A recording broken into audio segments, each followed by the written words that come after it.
ಪ್ರೀತಿಸಿದವನೇ ಬೇಕೆಂದು ಹಠ ಹಿಡಿದಿದ್ದಕ್ಕೆ ಜೀವ ತೆಗೆದ ಅಪ್ಪ. ಹಾಗಾದ್ರೆ ಕೋಲಾರದಲ್ಲಿ ನಡೆದಿರುವಂತದ್ದು ಮರ್ಯಾದ ಹತ್ಯೆನ? ಹೆತ್ತ ಮಗಳನ್ನೇ ಸುಟ್ಟು ಬೂದಿ ಮಾಡಿದ ತಂದೆ. ಪ್ರೀತಿ ಮಾಡಿದ್ದಕ್ಕೆ ಇಂಥ ಶಿಕ್ಷೆಯನ್ನ ಆಕೆಯ ತಂದೆ ಕೊಟ್ಬಿಟ್ನ. 17 ವರ್ಷದ ಅರ್ಚಿತಾಳನ್ನ ತಂದೆ ರವಿ ಎಂಬಾತ ಬಲಿ ಪಡೆದ್ನ. ಹಾಗಾದ್ರೆ ಇದು ಮರ್ಯಾದ ಹತ್ಯೆನ? ಕೋಲಾರ ಜಿಲ್ಲೆ ಮುಷ್ಟೂರು ಗ್ರಾಮದಲ್ಲಿ ನಡೆದಿರುವಂತಹ ವಿಚಿತ್ರ ಘಟನೆ ಇದು. ತಂದೆಯಿಂದಾನೇ ಮಗಳ ಬಲಿ ಆಯ್ತಾ? ಹಾಗಾದ್ರೆ ಚಿನ್ನದ ನಾಡು ಕೋಲಾರದಲ್ಲಿ ನಡೀತಾ ಮರ್ಯಾದ ಹತ್ಯೆ. ಕೋಲಾರ ಜಿಲ್ಲೆ ಮುಷ್ಟೂರು ಗ್ರಾಮದಲ್ಲಿ ನಡೆದಂತ ವಿಚಿತ್ರವಾದ ಘಟನೆ. 17 ವರ್ಷದ ಅರ್ಚಿತಾಳನ್ನ ಬಲಿ ಪಡೆದ ತಂದೆ ರವಿ. ಹೆತ್ತ ಮಗಳನ್ನೇ ಸುಟ್ಟು ಬೂದಿ ಮಾಡಿದ ತಂದೆ.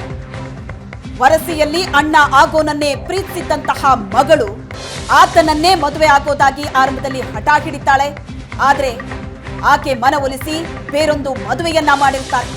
ಅಲ್ಲೂ ಕೂಡ ಆಕೆ ಬಾಳದೆ ಗಂಡನ ಮನೆಯಲ್ಲಿ ಒಂದಷ್ಟು ವೈಮನಸ್ಸು ಕ್ರಿಯೇಟ್ ಆಗಿರುತ್ತೆ. ಮತ್ತೆ ಮಗಳನ್ನ ವಾಪಸ್ ಕರ್ಕೊಂಡು ಬಂದಂತಹ ತಂದೆ ಮಗಳ ಹೆಣ ಬೀಳಿಸಿದಾನೆ. ಮಗಳ ಜೀವವನ್ನೇ ತೆಗೆದಂತಹ ಅಪ್ಪ. ಕೋಲಾರದಲ್ಲಿ ನಡೆದಂತಹ ಈ ಘಟನೆ ಬೆಚ್ಚಿ ಬೀಳಿಸೋ ಹಾಗಿದೆ. ಎಸ್, ಪತ್ನಿ ವಿರುದ್ಧ ಮಾವನ ಬಳಿ ದೂರು ಹೇಳಿದ್ದ ಅಳಿಯ. ಮಗಳಿಗೆ ಬುದ್ಧಿ ಹೇಳ್ತೇನೆ ಅಂತ ತವರಿಗೆ ಆಕೆಯ ತಂದೆ ರವಿ ಆಕೆಯನ್ನ ಕರೆದುಕೊಂಡು ಬಂದಿದ್ದ. ಮಜರ ಗ್ರಾಮದ ನಿವಾಸಕ್ಕೆ ಮಗಳನ್ನ ಕರೆತಂದಿದ್ದ ತಂದೆ ರವಿ ಪ್ರೀತಿಸಿದವನೇ ಬೇಕು ಅಂತ ಹಠ ಹಿಡಿದಾಗ ಮಾರಕಸ್ತ್ರಗಳಿಂದ ಕೊಚ್ಚಿ ಕೊಲೆ ಮಾಡಿದ್ದಾನೆ ರವಿ. ಇದರ ಹಿಂದಿರುವಂತಹ ಪ್ರಮುಖವಾದಂತಹ ಕಾರಣ ಹತ್ಯೆಯಾಗಿರುವಂತಹ 17 ವರ್ಷದ ಅರ್ಚಿತಾ ವರಸೆಯಲ್ಲಿ ಅಣ್ಣ ಆಗುವವನನ್ನೇ ಪ್ರೀತಿ ಮಾಡಿದ್ಲು.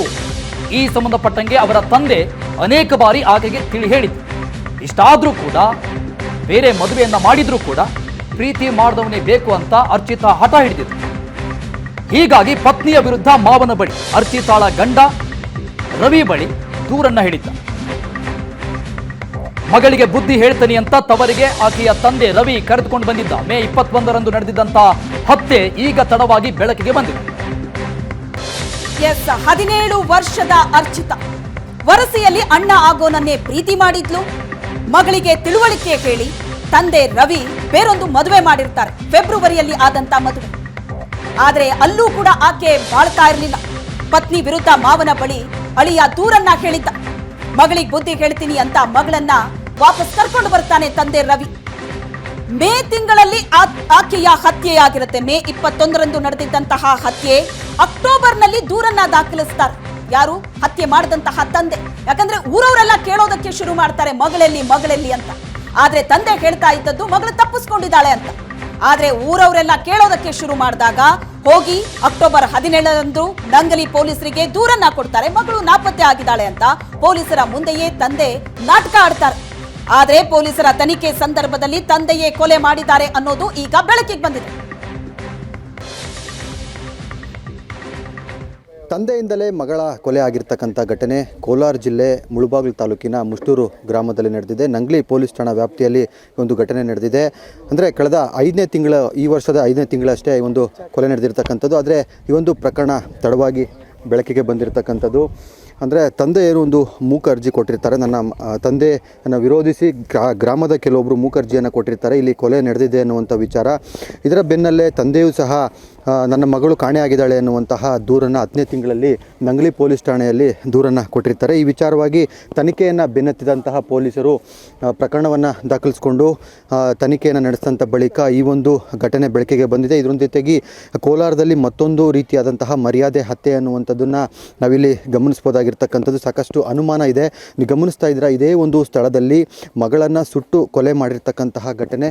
ತಂದೆ ರವಿ ಇದ್ದಾರೆ. ರವಿ ಮಗಳು ಅರ್ಚಿತಾ 17 ವರ್ಷದ ಅರ್ಚಿತಾ ಆಕೆಯನ್ನು ಬೇರೆಯೊಬ್ಬನ ಜೊತೆಗೆ, ಅಂದರೆ ಈ ಹಿನ್ನೆಲೆಯನ್ನು ನೋಡೋದಾದರೆ ಮಗಳು ಅರ್ಚಿತಾ ತನ್ನದೇ ಕುಟುಂಬದ ಒಬ್ಬನ ಚಿಕ್ಕಪ್ಪನ ಮಗನ ಜೊತೆಗೆ ಪ್ರೀತಿಸಿ ಮದುವೆ ಆಗೋದಕ್ಕೆ ರೆಡಿಯಾಗಿರ್ತದೆ. ಆದರೆ ಸಂಬಂಧದಲ್ಲಿ ಆತ ಅಣ್ಣ ಆಗ್ತಾನೆ ಬೇಡ ಅನ್ನುವಂತಹ ಒಂದು ಉದ್ದೇಶದಿಂದ ತಂದೆ ರವಿ ಬೇರೊಬ್ಬರ ಜೊತೆಗೆ ಮದುವೆ ಮಾಡಿರ್ತಕ್ಕಂಥದ್ದು, ಹೊಸ ಸಂಬಂಧದ ಜೊತೆ. ಆದರೆ ಮದುವೆ ಆಗಿ ಅಂದರೆ ಫೆಬ್ರವರಿ ತಿಂಗಳಲ್ಲಿ ಮದುವೆ ಮಾಡಿರ್ತಾನೆ. ಆದರೆ ಆ ಒಂದು ಗಂಡನ ಜೊತೆ ಆಕೆ ಸರಿಯಾದ ರೀತಿಯಾಗಿ ಸಂಸಾರ ಮಾಡಿರೋದಿಲ್ಲ. ಇದು ಒಂದು ರೀತಿಯಾಗಿ ಅಳಿಯ ಬಂದು ತಂದೆಯ ಬಳಿ ಅಂದರೆ ಮಾವನ ಬಳಿ ದೂರನ್ನು ನೀಡ್ತಾಳೆ, ನಿನ್ನ ಮಗಳು ಸರಿಯಾಗಿ ಸಂಸಾರ ಮಾಡ್ತಾ ಇಲ್ಲ ಅನ್ನುವಂಥದ್ದು. ಬಳಿಕ ನಾನು ಬುದ್ಧಿವಾದ ಹೇಳ್ತೀನಿ, ಮನೆ ಕರ್ಕೊಂಡೋಗಿ ಅನ್ನುವಂತಹ ರೀತಿಯಲ್ಲಿ ತಂದೆ ಕರ್ಕೊಂಬಂದಂಥ ಸಂದರ್ಭದಲ್ಲಿ ಮಗಳು ಇಲ್ಲ, ನನಗೆ ಆತನೇ ಬೇಕು, ನಾನು ಪ್ರೀತಿಸಿದವನೇ ಬೇಕು ಅನ್ನುವಂತಹ ಉದ್ದೇಶದಿಂದ ತಂದೆಯ ಜೊತೆ ವಾದ ಮಾಡ್ತಾಳೆ. ಇದಾದಂತಹ ಬಳಿಕ ತಂದೆ ಮಾರಕಾಸ್ತ್ರಗಳಿಂದ ಕೋಪಗೊಂಡು ಮಾರಕಾಸ್ತ್ರಗಳಿಂದ ಕೊಲೆ ಮಾಡಿರ್ತಾನೆ. ಬಳಿಕ ಈ ಬೇರೆಯೊಬ್ಬರ ಜಮೀನೇನಿದೆ ಇಲ್ಲಿ ಲೀಸ್ಗೆ ಪಡೆದು ಆತ ವ್ಯವಸಾಯವನ್ನು ಮಾಡ್ತಾ ಇರ್ತಾನೆ. ಈ ಒಂದು ಜಮೀನಲ್ಲೇ ಸುಟ್ಟಾಕಿರ್ತಕ್ಕಂಥದ್ದನ್ನು ಸಹ ನಾವು ದೃಶ್ಯಗಳಲ್ಲಿ ತೋರಿಸ್ತಾ ಇದ್ದೀವಿ. ಈಗ ಆಲ್ರೆಡಿ FSL ತಂಡ ತಹಸೀಲ್ದಾರ್ ಮುನಿವೆಂಕಟಪ್ಪ ಅವರ ನೇತೃತ್ವದಲ್ಲಿ ಈಗ ನಂಗಲಿ ಪೊಲೀಸರ ಉಪಸ್ಥಿತಿಯಲ್ಲಿ FSL ತಂಡ ಪರಿಶೀಲನೆ ನಡೆಸ್ತಾ ಇರ್ತಕ್ಕಂಥದ್ದನ್ನು ಸಹ ಇಲ್ಲಿ ನಾವು ಗಮನಿಸ್ಬೋದು. ಎಲ್ಲ ರೀತಿಯಾದಂಥ FSL ಮಾದರಿ ಏನಿದೆ ಆ ಒಂದು ಮಾದರಿಯನ್ನು ಕಲೆ ಹಾಕಿ ಈಗ ತನಿಖೆಯನ್ನು ನಡೆಸ್ತಾ ಇದ್ದಾರೆ. ತಂದೆಯು ಸಹ ಅಲ್ಲೇ ಕೂತ್ಕೊಂಡಿರ್ತಕ್ಕಂಥದ್ದನ್ನು ಸಹ ಇಲ್ಲಿ ಗಮನಿಸ್ಬೋದಾಗಿದೆ. ತಂದೆ ರವಿಯನ್ನು ನೋಡ್ತಾ ಇದ್ದೀರಾ, ಅವರೇ ಈ ಒಂದು ಮಗಳ ಕೊಲೆಯನ್ನು ಮಾಡಿರ್ತಕ್ಕಂಥದ್ದು. ಈಗ ತನಿಖೆಯ ಒಂದು ಬಳಿಕ ಈ ಒಂದು ಪ್ರಕರಣ ಹೊರಗಡೆ ಬಂದಿರತಕ್ಕಂಥದ್ದು. ಆದರೆ ಇಲ್ಲಿ ಮೇಲ್ನೋಟಕ್ಕೆ ಮರ್ಯಾದೆ ಹತ್ಯೆ ಅನ್ನುವಂಥದ್ದನ್ನು ನಾವಿಲ್ಲಿ ಗಮನಿಸ್ಬೋದಾಗಿದೆ. ಯಾಕಂದರೆ ಇನ್ನೂ ಅನುಮಾನ ಪೊಲೀಸರಲ್ಲಿ ಇರೋವಂಥದ್ದು. ಯಾಕಂದರೆ ತಂದೆ ಏನು ಮಾವನ ಜೊತೆಗೆ ಅಳಿಯನೂ ಸಹ ಕೊಲೆ ಮಾಡಿದ್ದಾನೆ ಅನ್ನುವಂತಹ ಮಾಹಿತಿಯು ಕೂಡ ಇಲ್ಲಿ ಸಿಗ್ತಾ ಇರತಕ್ಕಂಥದ್ದು. ಇನ್ನು ಪ್ರಕರಣವು ಈಗ ಅಪ್ರಾಪ್ತೆ ಬಾಲಕಿಯಾಗಿದ್ದರೂ ಸಹ ಬೇರೊಬ್ಬನ ಜೊತೆಗೆ ಮದುವೆ ಮಾಡಿಸಿದ್ದ ತಂದೆ ವಿರುದ್ಧ ಮತ್ತೊಂದು ಪ್ರಕರಣವು ಕೂಡ ದಾಖಲಾಗುತ್ತೆ. ಒಂದು ರೀತಿಯಾಗಿ ಮಗಳೇ ಕಾಣೆಯಾಗಿದ್ದಾಳೆ ಎನ್ನುವಂತಹ ದೂರು ಕೊಟ್ಟು ತಂದೆಯೇ ಕೊಲೆ ಮಾಡಿರ್ತಕ್ಕಂಥದ್ದು ಇಲ್ಲಿ ಒಂದು ರೀತಿಯಾಗಿ ಸಾಕಷ್ಟು ಒಂದು ರೀತಿಯಾಗಿ ಅಮಾನವೀಯವಾಗಿ ಇಲ್ಲಿ ಘಟನೆ ಬೆಳಕಿಗೆ ಬಂದಿರತಕ್ಕಂಥದ್ದು.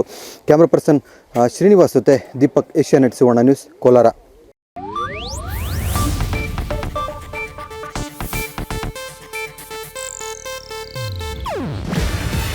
ಇದು ಏಷ್ಯಾನೆಟ್ ನ್ಯೂಸ್ ನೆಟ್ವರ್ಕ್ ಪ್ರಸ್ತುತಿ. ನೀವು ನೋಡ್ತಿದ್ದೀರಾ ಏಷ್ಯಾನೆಟ್ ಸುವರ್ಣ ನ್ಯೂಸ್.